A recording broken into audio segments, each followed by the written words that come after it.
si el gobierno de Estados Unidos quiere hablar con alguien que pueda tomar una decisión o que pueda ayudar a desmontar el sistema cubano, o a tomar decisiones que ayuden a desmontar el sistema cubano, haciendo una economía de libre mercado, con democracia, etcétera, tiene que hablar con un Castro, ¿ya? O con quien Raúl Castro designe. Díaz-Canel es un monigote.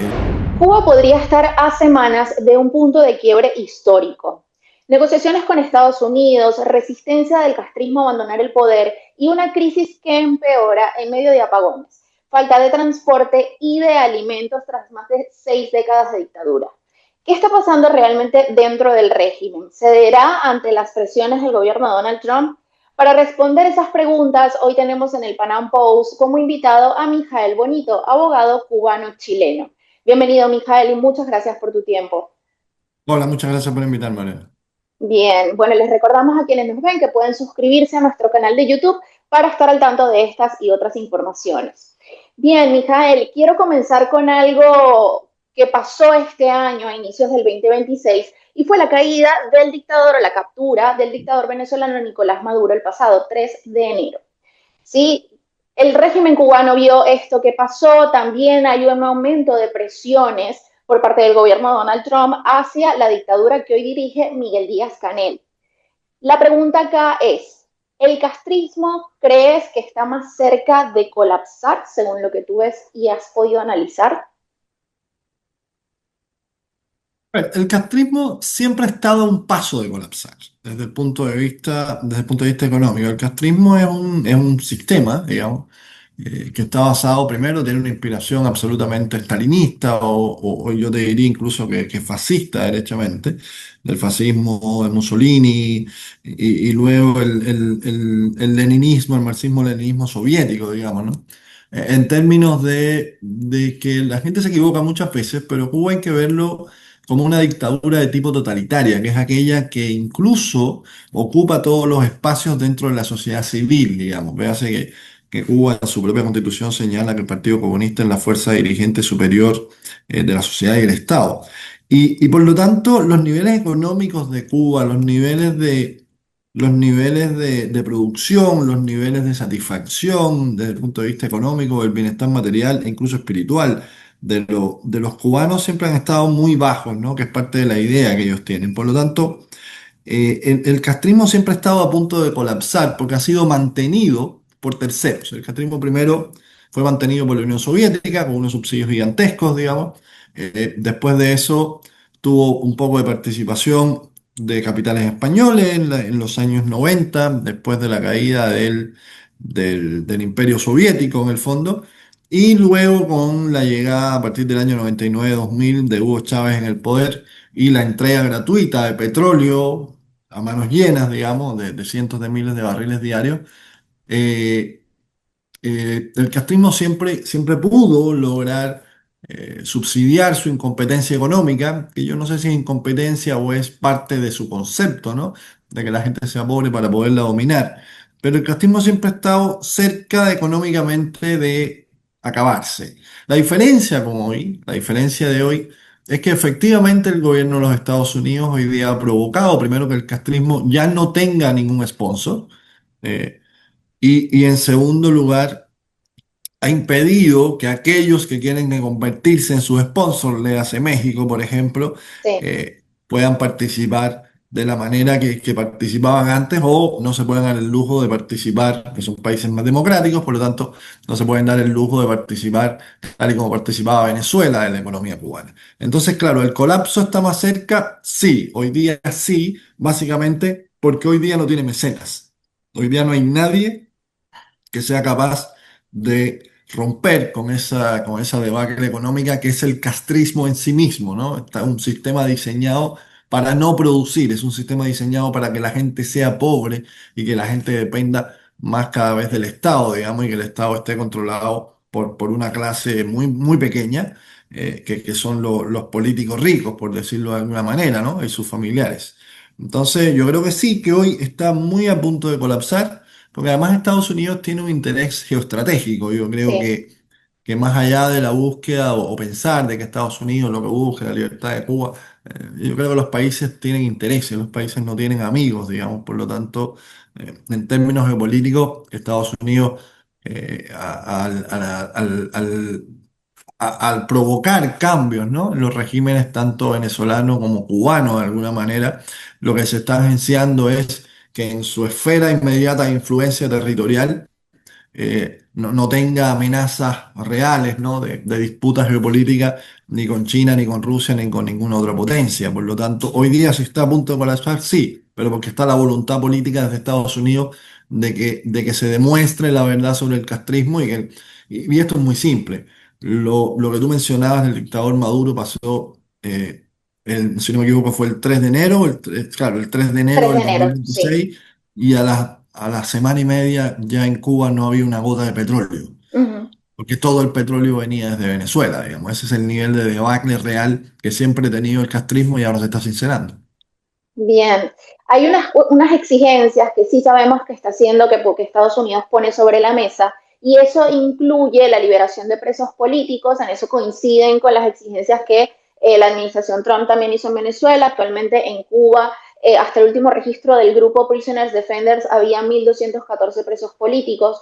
Bien, otra de las exigencias también es otorgar compensaciones a ciudadanos y empresas que tenían propiedades en Cuba y que fueron confiscadas en este caso, y otras de las exigencias de Estados Unidos es permitir el servicio de Starlink en la isla. ¿No? Entonces, esas cosas están sobre la mesa por parte de Washington. ¿Crees A que ver, el régimen en este caso va a ceder o simplemente busca una manera de ganar tiempo?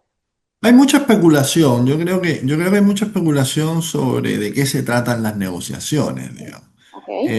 Los presos políticos siempre están sobre la mesa y sobre todo en términos de dar una señal de buena voluntad, ¿no? De que la negociación está yendo por buenos caminos, digamos. Pero yo siempre en esto, primero, yo en esto jamás escucho la parte cubana, básicamente porque ellos no tienen ninguna capacidad o no hay nadie que tenga la capacidad de obligarlos a no mentir. Por lo tanto, han pasado 67 años mintiendo o a lo menos cambiando las versiones, ¿no?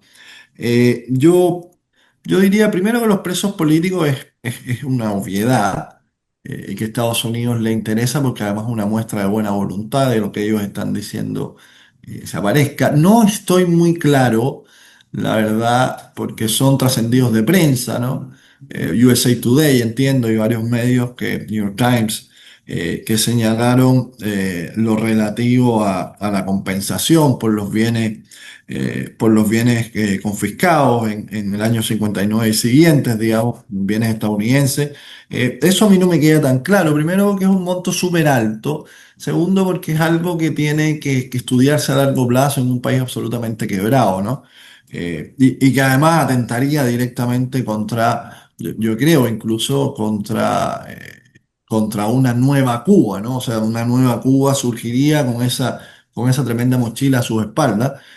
Pero es algo que hay que definir. A mí no me queda claro si esto es una de las condiciones o no. Me parece más claro el tema el tema de los presos políticos que esto otro. Y en tercer lugar, el tercero, ¿cuál era? El tercero era con respecto a la tercera Permitir el condición. servicio de Starlink en la isla. Claro, bueno, eso es eso es algo que siempre ha estado disponible de Estados Unidos de establecer en Cuba y eso permitiría que los cubanos tengan más acceso a la información, por lo tanto repercutiría, ¿no? En una inmediata o casi inmediata, un inmediato o casi inmediato desarrollo, sobre todo de la libertad de expresión y de prensa, ¿no? O sea, hoy día que es tan sencillo en el resto del mundo hacer un medio de prensa o expresarse libremente a través de redes sociales, etcétera, incluso convertirse en un influencer de cualquier tipo, ¿no? Eh, sería muy provechoso para los cubanos. Pero creo que, que estas son condiciones bastante básicas y bastante elementales, ¿no? Salvo la condición de la compensación, que tiene un recorrido económico bastante más importante y que hay que tener en cuenta que es un país que está prácticamente en la ruina, ¿no? El Estado cubano está prácticamente en la ruina, si no es el dinero que tiene Gaesa guardado, que decían que era 18.000 millones de dólares, etcétera, en Cuba no hay Sí. un centavo más allá de lo que puedan decir. Pero yo lo veo con muy buenos ojos. Yo creo que por primera vez desde Estados Unidos está la voluntad política de que la dictadura cubana no siga existiendo, por las razones que entienda Estados Unidos. Yo creo que los cubanos, la verdad es que nos interesa más el resultado que la razón que tenga Estados Unidos, digamos, porque la verdad es que a estas alturas las características morales de una toma de decisiones tienen que partir desde el razonamiento de que no hay nada más inmoral que la dictadura cubana. Por lo tanto, cualquier tipo de movimiento, cualquier tipo de consecuencia que tenga apretar las tuercas a la dictadura cubana siempre va a ser beneficioso para los cubanos. Pero yo creo que eh, no tendría ningún sentido que Estados Unidos intervenga de esta manera en este tipo de negociaciones, que son negociaciones entre paréntesis, no entre comillas, básicamente, porque es una negociación de un solo lado, o sea, que hay un lado que tiene todo el poder y Cuba es un país que está en un régimen que está a punto de desaparecer, ¿no? Por lo tanto, yo no veo ninguna otra razón que la erradicación de la dictadura para que Estados Unidos tenga la posición que tiene hoy día. No veo solo esto como pasos que se están dando para terminar de una vez con la dictadura. Si no, no tiene ningún sentido que Estados Unidos intervenga políticamente en la isla de esta manera. Bien, hablemos de que en estas conversaciones también se habla de la presencia del entorno de los Castro, bien, en esta mesa de negociaciones que hay con Washington. Acá te menciono los nombres de Alejandro Castro Espín, hijo de Raúl Castro, y también de Raúl Guillermo Rodríguez Castro, alias El Cangrejo, sí que han mantenido conversaciones con funcionarios estadounidenses según las afirmaciones de distintos medios. Esto va muy ligado a la pregunta anterior y es si se trata de una estrategia del régimen o una señal de que algo se está rompiendo en la cúpula política, teniendo en cuenta de que del entorno de los Castro está en conversaciones con Washington. Puede haber quizás una ruptura política interna del castrismo al hacer estas conversaciones o por el contrario es una estrategia del régimen. A ver, el castrismo son los Castro. El castrismo no es nadie más que los Castro. El resto son empleados. Díaz-Canel, Marrero, este señor Gil que hace pocos meses fue preso, supuestamente por corrupción y por trabajo con el enemigo y todo ese tipo de cosas, son empleados de los Castro. El castrismo son los Castros y toda la vida han sido los Castros, ¿ya? En el castrismo ha habido cada cierto tiempo, de generación en generación, personas como el señor Díaz-Canel.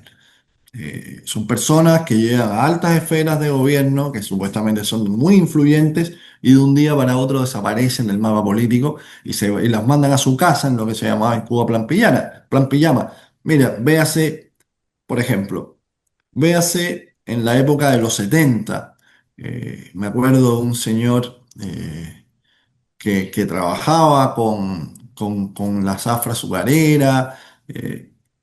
También, este señor nunca más apareció. Luego, en los años 80, había un señor Aldana que hablaba incluso internacionalmente en nombre del gobierno de los Castro también. Felipe Pérez Roque, Carlos Laje Dávila, un joven que dirigió la FEU y después fue ayudante de Fidel Castro, Carlos Valenciaga. Todas estas personas que supuestamente eran los herederos del poder, inmediatamente después desaparecieron por arte de magia, no por arte de magia, sino por un golpe del verdadero poder del espacio público, digamos, y nunca más participaron de ningún tema político. Por lo tanto, Canel y compañía son total y absolutamente desechables. Si el gobierno de Estados Unidos quiere hablar con alguien que pueda tomar una decisión o que pueda ayudar a desmontar el sistema cubano, o a tomar decisiones que ayuden a desmontar el sistema cubano, haciendo una economía de libre mercado, con democracia, etcétera, tiene que hablar con un Castro, ¿ya? O con quien Raúl Castro designe. Díaz-Canel es un monigote, Díaz-Canel es una Es suerte un de cuchara. empleado, por lo que Es un estás diciendo. empleado que es una suerte de cuchara, ni pincha ni corta, digamos. No, entonces, y siempre ha sido así, siempre ha habido empleados de esa naturaleza, pero no son más que empleados.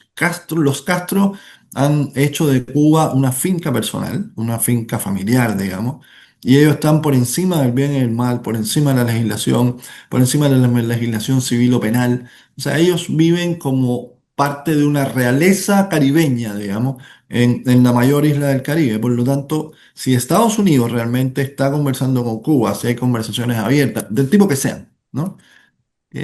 Para estar hablando con alguien en serio tiene que ser con un Castro o con alguien designado directamente por Raúl Castro. Ningún otro tiene absolutamente ningún poder. Y le hace, ningún general tiene ningún poder, ningún coronel va a tener ningún poder, ningún ministro tiene ningún poder. ¿Ok?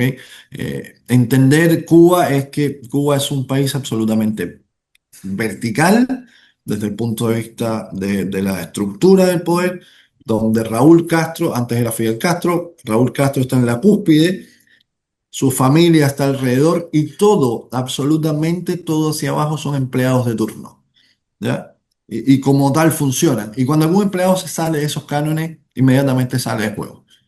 ¿Ya? Bien, Entonces, yo creo que Marco Rubio, que es cubano de origen, digamos, sí.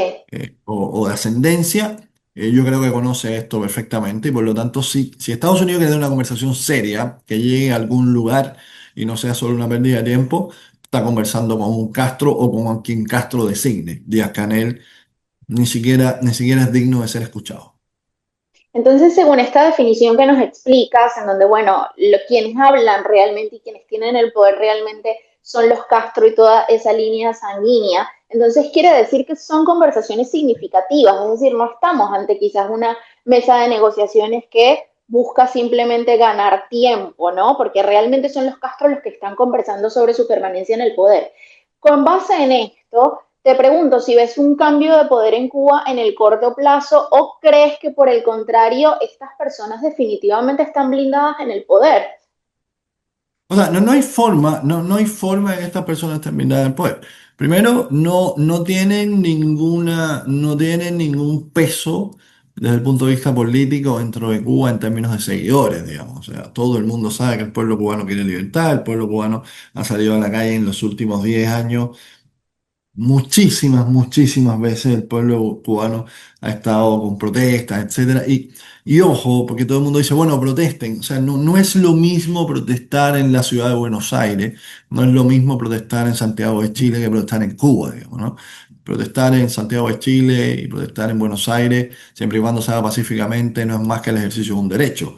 En Cuba protestar es un delito y es un delito de mayor cuantía, con penas increíblemente altas, mucho más allá que cualquier delito por decirlo de alguna manera, ¿no? De que algún delito, que alguna acción dolosa, ¿no? De tipo penal individual, no sé, es mucho más caro protestar desde el punto de vista penal que cometer un delito de sangre en Cuba, por ejemplo.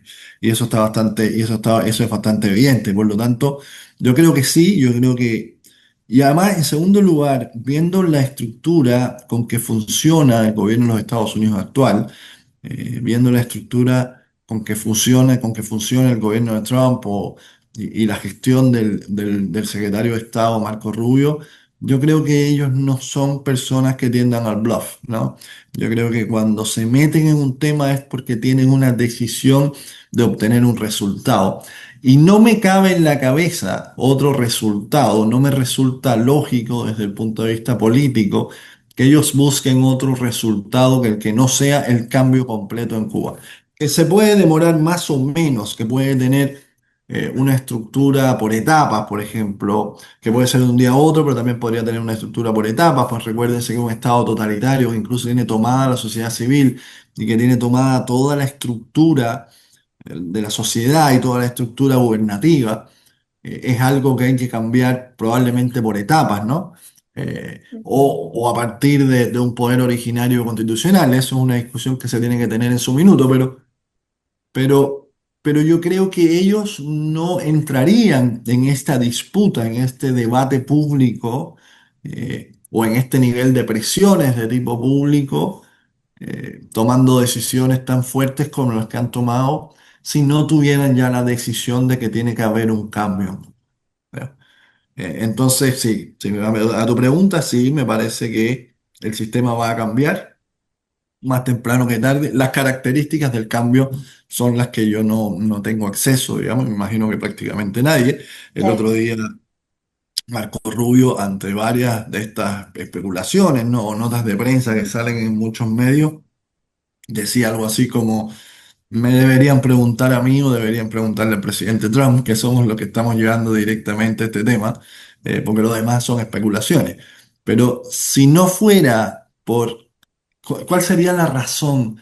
Cuál sería la necesidad de Estados Unidos de involucrarse en algo como esto si no es para establecer un cambio de una buena vez, ¿no? Y salir de este tema que además, que además tiene un concepto más simbólico, ¿no? Cuba tiene el símbolo de ser como la estrella de los partidos o de los grupos políticos de ultraizquierda de América Latina y probablemente del mundo. Por lo tanto, meterse acá sin, desde el punto de vista de Estados Unidos, sin obtener un resultado de la naturaleza que estoy diciendo, que sea acabar con el sistema, yo no le veo mucho sentido. Básicamente porque sería contraproducente para los intereses de Estados Unidos probablemente, e incluso para los intereses del gobierno también.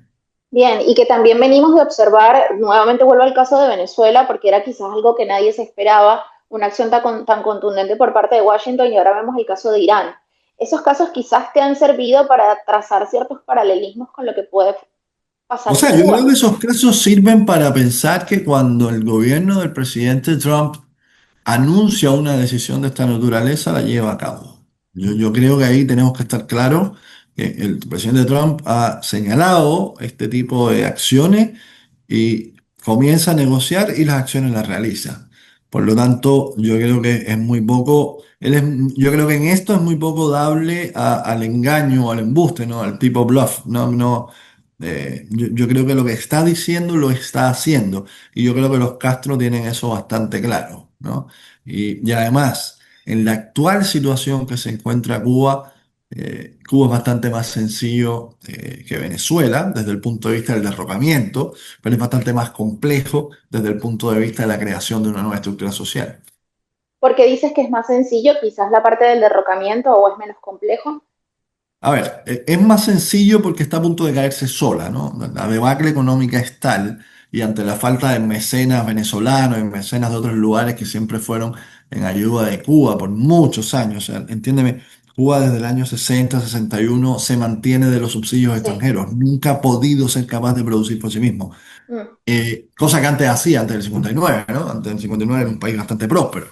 Eh, y por lo tanto, de alguna manera esto se está derrumbando, ellos están acelerando este derrumbe, pero por ejemplo, en Venezuela hay una gran diferencia. En Venezuela todavía quedaba cierta sociedad civil, ¿no? Se robaron las elecciones, había una dictadura que metía preso a muchos opositores, etcétera, pero de alguna manera los partidos opositores siguieron existiendo, de alguna manera los gremios siguieron existiendo, de alguna manera los grupos de estudiantes, los gremios estudiantiles siguieron combatiendo la dictadura y salían a la calle, etcétera, etcétera. Cuba superó eso hace muchísimos años, por lo tanto, todos los gremios estudiantiles, en Cuba no hay sindicatos, los sindicatos responden al Partido Comunista, los gremios estudiantiles responden al Partido Comunista, todas las estructuras gubernativas, en cada estructura gubernativa, en cada centro laboral cubano, hay una estructura que corresponde a la dirección del Partido Comunista, eso se Sí. extiende desde el núcleo más básico hasta la parte más alta de la sociedad. Por lo tanto, una cosa es que eso se caiga, pero eso es cuando se caiga también rompe la estructura completa. Por lo tanto, hay que tener mucho cuidado en cómo se va a rearmar esta estructura para que Cuba sea una nación viable, distinto a Venezuela, que si tienes a alguien en el poder que vaya ayudando, que es lo que creo que se está haciendo con Delcy Rodríguez, que vaya de alguna manera haciendo una especie de transición, digamos, hasta que lleguen unas elecciones libres o hasta que reconozcan, o hasta que se reconozca el resultado real de la arrolladora victoria del señor González, eh, ahí se puede lograr, pero en Cuba la verdad es que está tan tomado todo, ¿no? Sí. Que caerse es solamente la primera parte del problema, ¿no? Y por eso te decía que Estados Unidos no puede darse el lujo de meterse en un tema como este para dejarlo inconcluso, porque tendría un problema superior o crearía un problema superior para Bien, ellos mismos, ¿no? Un problema geoestratégico para Estados Unidos bastante superior. un problema así geopolítico para la región. Quiero irme a la parte civil porque lo mencionaste en cuanto a lo que está pasando con la ciudadanía, y es que ellos, a partir de este mecenazgo que había de Venezuela y que terminó con la captura de Nicolás Maduro, ahora los apagones en Cuba son muchísimo peores, ¿sí? Llegan a cubrir inclusive el 60% de la isla en el horario de mayor demanda, según cifras oficiales. Hay escasez de combustible, la crisis económica es muy profunda. Con este nivel de deterioro, si hay un estallido social, ¿consideras que el régimen tiene más capacidad de control que en el año 2021, cuando hubo las protestas en el mes de julio, o está más débil que nunca en este sentido? Yo creo que hoy día, yo creo que el día lo que se ha demostrado es que el régimen tiene muy poca capacidad de control. Hoy día el régimen debe tener solo un porcentaje de la capacidad de control real que tuvo en algún momento. Eh, ahora, el problema está en que el régimen sigue siendo un régimen tiránico, el régimen sigue siendo un régimen sangriento. Basta ver este joven que salió de la cárcel recién ahora, después de cumplir 5 años. No sé si lo viste, que salió en la portada del diario El País en España, Sí, o ABC, no recuerdo, que tú ves y es un joven, este joven era un joven sano, no sé, ha pesado 80, 78 kilos y hoy día es una persona que pesa 40 kilos fácilmente. perdió eh, 55 kilos. Sí, y con una desnutrición brutal, o sea, Sí, el nivel de tortura que tiene que sufrir alguien, ¿no? Para bajar 55 kilos, para llegar a además las fotos es la foto de un campo de concentración. Entonces, eso todavía yo creo que repercute en el miedo que tienen los cubanos de que les pase a ellos personalmente. Pero de no ser por eso, yo creo que el régimen cubano, no, el régimen de los Castro no debería ni siquiera existir. Yo creo que tiene los días contados, básicamente porque aunque no se diga, todos los días están habiendo protestas en muchos lugares. No solo la protesta de Morón, no solo las protestas que han sido más famosas, sino que hay microprotestas en barrios de La Habana, hay microprotestas en barrios de Matanza, hay microprotestas en Pinal del Río. O sea, hay protestas de toda naturaleza en todos los lugares. Cuando el régimen convoca a estos actos que antes eran multitudinarios, porque todo el mundo estaba obligado a ir, porque si no perdías la universidad, te echaban de la universidad, así o te es. echaban del centro de trabajo, te despedían, etcétera, y no te permitían estudiar, con esto de que todo es para los revolucionarios, etcétera. Hoy día ni aún así logran que las personas vayan, ¿no? Ni aún así, ni aún bajo la amenaza logran convocar. Por lo tanto, yo te diría que tanto desde el punto de vista económico, desde el punto de vista político, pero también desde el punto de vista social, yo creo que están a punto de colapsar. Y yo creo que en eso la ayuda global de Estados Unidos y la posición actual de Estados Unidos es invaluable. Bien, con esta pregunta me gustaría finalizar, Mijael, y es que, bueno, hemos hablado mucho de que se perdió el régimen cubano de los Castro, perdió el suministro de petróleo de Venezuela, los envíos que en algún momento hacía México ya no los está haciendo, se limitan envíos de ayuda humanitaria que de igual manera están bajo la vigilancia de la administración Trump. Rusia envía algunos cargamentos que no son suficientes para satisfacer la demanda de las centrales termoeléctricas, y China se limita a pronunciamientos de pidiendo que se termine el bloqueo, ¿no? Este término que ellos utilizan contra Estados Unidos. Mi pregunta final es, ¿cómo crees que se está sosteniendo la dictadura en estos momentos? La dictadura se está sosteniendo con humo, se está sosteniendo con lo que le va quedando, se está sosteniendo con un barco que le llegue de Rusia una vez al mes, se está sosteniendo a partir de pequeños favores que le hace México, se está sosteniendo con una economía paralela que parte desde el mismo Miami, digamos, con la entrega de productos desde Miami hacia La Habana, digamos, lo cual rompe completamente con la idea del bloqueo. Digamos, hay patanas que salen de Estados Unidos directamente hacia el puerto del Mariel en La Habana, que además es un puerto controlado por los militares, por las empresas militares en Cuba, que son los que llevan la pequeña economía que hay en la isla. Y yo creo que no hay mucho más, por eso te digo, no hay mucho más y no hay mucha otra forma de que ese país pueda surgir. Básicamente porque nadie en su sano juicio en el mundo, ni cubanos ni extranjeros, se atrevería a invertir razonablemente bien o invertir montos que saquen a Cuba de que ya no es estancamiento. El estancamiento es cuando te quedas parado en algún lugar. Esto es un retroceso gigantesco. Porque el sistema no lo permite, es el sistema en sí mismo el que está enfermo.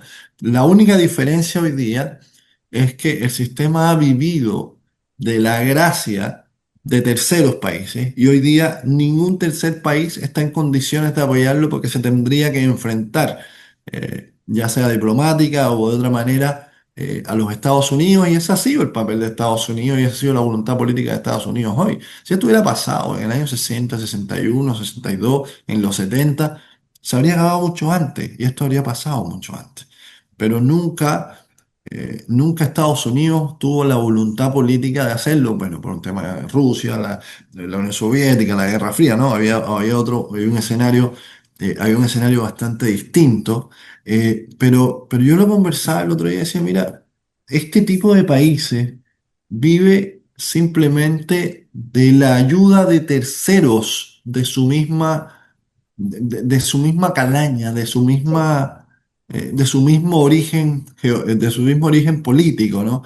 Y por ejemplo, el gobierno de Gabriel Boric en Chile antes de irse aprobó enviar $1 millón en ayuda. $1 millón que evidentemente van a las arcas del gobierno cubano, no van a ir a... hoy día vemos que la leche en polvo de Uruguay está siendo vendida en, creo que los 100 kilos en más de $200 en las tiendas en divisa en Cuba, que las galletas y las otras cosas que fueron enviadas de México se están vendiendo en Cuba de pronto a X dólares, o sea, no hay nada. El Estado cubano funciona con humo, funciona con lo poco que logra a partir de la mal llamada solidaridad internacional. El problema es que la solidaridad por todos estos años internacional con Cuba no ha sido con los cubanos, ha sido con los tiranos de los cubanos. ¿Ya? Entonces, si alguna vez alguien lo piensa, es hoy día por primera vez que alguien impide que se ayude al tirano. Por primera vez se le están quitando las ropas, se le están quitando la ropa y están dejando al rey desnudo, digamos, básicamente. Bien. Mijael, estamos muy agradecidos con este análisis que nos aportas para este momento de las relaciones entre Cuba y Estados Unidos. Gracias, gracias por tu tiempo. No, muchas gracias a ti, Oriana, por todo. Bien, bueno, conversábamos con Mijael Bonito, él es abogado cubano-chileno. Bien, y estábamos hablando sobre las implicaciones de estas conversaciones entre Cuba y Estados Unidos. Recuerden suscribirse al canal de Panam Post para estar al tanto de estas y otras informaciones.